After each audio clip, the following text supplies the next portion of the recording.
There's nothing to fear. But what? Fear itself. Thank you very much. Reference and joke. It doesn't even. Could you keep it down, please? We're trying to do a show here. You know, in the 21 years I've lived here, I only came to the pier one time, other than this. And I've never been to Catalina, and it's not very far away. I've got a boat, too, and still never been to Catalina.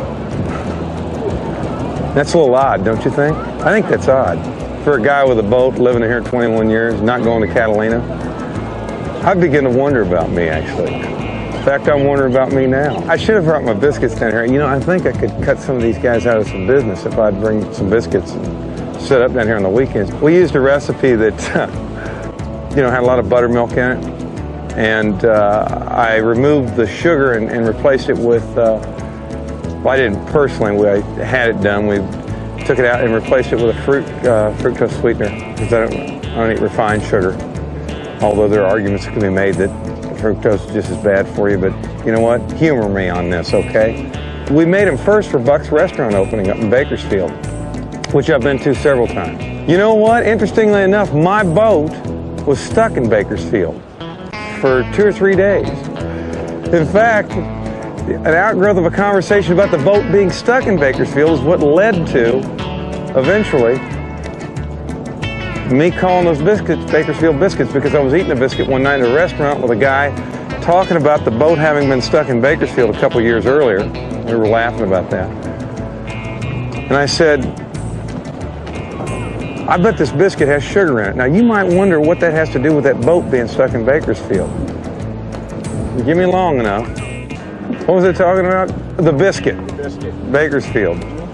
The boat. So, boat was stuck in Bakersfield at one point.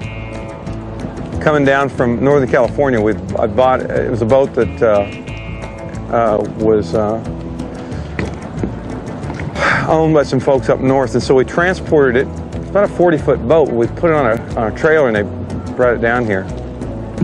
And it got stuck because of the snow on the I-5. Point is that that pointless story came up 2 years later, again, pointlessly, and I was eating a biscuit at the time, and I was enjoying the biscuit until I thought about it tasting kind of sweet. And I said to the waiter, I said, would you ask the cook if he used a lot of sugar, if he used refined sugar in this biscuit? Because sometimes, you know, there are biscuits that don't have as much sugar, or don't have sugar in them. And he came back out and he said, yeah, there's sugar in this. So I said, well, that ruined it. And it's ruined it for me. So I tossed it aside and I said, you know what? I ought to do a biscuit. My buddy and I were sitting there and we looked at each other and said, I ought to do one for Buck's restaurant. Because Buck was about to open the restaurant, and we were going to do something up there for his restaurant open. Coincidentally, I met a biscuit maker, manufacturer, that said, yeah, he could make that biscuit the way I wanted to make one up, a buttermilk biscuit, and we'd do them for Buck's restaurant opening. Since I was going to call it Bakersfield Biscuit because the boat was stuck in Bakersfield at one point, it was a pointless story to begin with, and still is now, and it led to nothing other than naming the biscuit that, kind of in a roundabout way, because it really didn't have a thing to do with naming the biscuit that, because we were putting them on Buck's restaurant. It seemed appropriate. We called them Bakersfield Biscuits. And we really didn't expect for it to blossom into what it's kind of turned into. But people liked them a lot. And we started getting requests for the biscuits. And so we had to keep making them. And now they're in stores in the southeast. They're in Vaughn's out here on the west coast. They're actually in Kroger and Winn-Dixie and Publix in Georgia and Atlanta, and they're going into Kroger in Nashville. So you can have you some biscuits right there in Nashville, going into Kroger's. Come over here with me.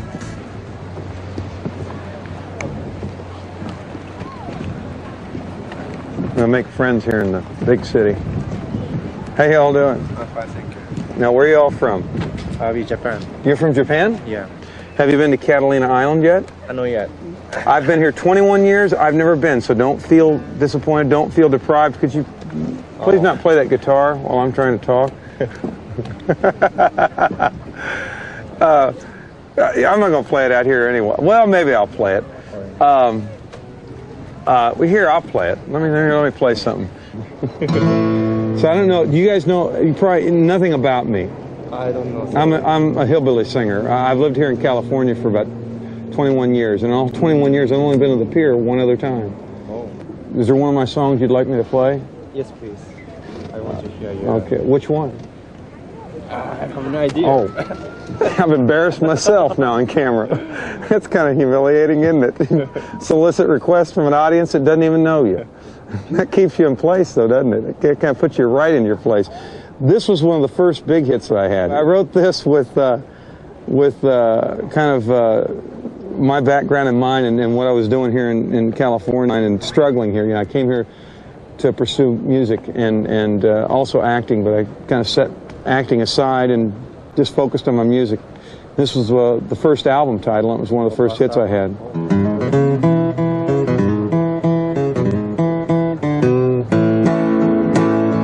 Girl, you taught me how to hurt real bad and cry myself to sleep. Showed me how this town shattered dreams.